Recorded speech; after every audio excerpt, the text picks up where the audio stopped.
Hi guys, welcome to another video. And today, I am going to unwrap a parcel that I received.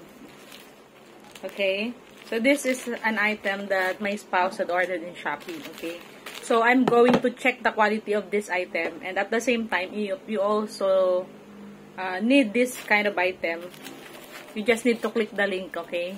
At sabihin ko sa inyo yung totoo, kung talagang maganda, yung quality. I paid 198 pesos for this item. And this is for Shasha. Kasi nga si Shasha, guys, ay sa school nila, required lang naman siya kanila. White. Pantaas, okay? Ayan. Blue corner for ano pala, unisex size. Ay, unisex ang ano niya. Blue corner, guys. Ayan, may ano tayo nito guys ha, may link tayo dyan. Kung gusto nyo din umorder. Pero check ko nga din yung quality. Tada, ayan, large for Ate Shasha. Oh, this is so big. Tama lang guys, tama lang kay Shasha. Kasi matangkad si Shasha, tsaka medyo ano na yung katawan niya. Dalagitan na. Oh, maganda. Maganda guys. O, diba? And yung mga tahi niya guys, maganda. Cotton talaga siya, guys. Cotton. Yung mga magbo-board exam pala, di ba?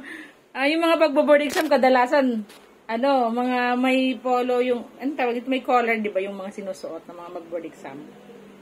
Ayan. Pwede to, guys. Maganda. Oh. Sakto na to kay Shasha. Perfect. Click the link below to order, guys. It's a thumbs up, guys. Maganda. Talagang i-recommend ko na umorder kayo. Okay, so this is COD. Click the link and pay kapag dumating na sa inyong parcel. Okay? So, ayun guys.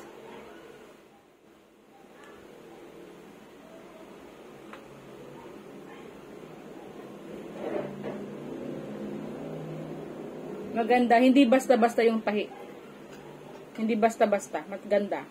Kasi 'di ba may mga may mga item na mga basta-basta lang yung tahi. Yan. Talagang, kasi ako guys, garments din ako eh. Nag-garments din ako for 2 years. That is an elective. That is my elective when I was in high school, okay? So, pagdating sa tahi, medyo stricta din ako and I prefer talaga mga cotton materials and mga good quality of fabric. Kasi syempre, pag hindi maganda yung quality, we will feel discomfort, okay? It's very uncomfortable for us and we will not feel confident, right? So, for sure, lahat naman kayo, gusto natin yung comfortable. So, pwede to. Siguro pag mga kagaya nating size, ako mga XXXL. 3XL, hindi naman. Siguro kung mga 2XL ako. Tama ba? No, baka 3XL ako. Kasi ito guys, XL and Shasha is skinny, right?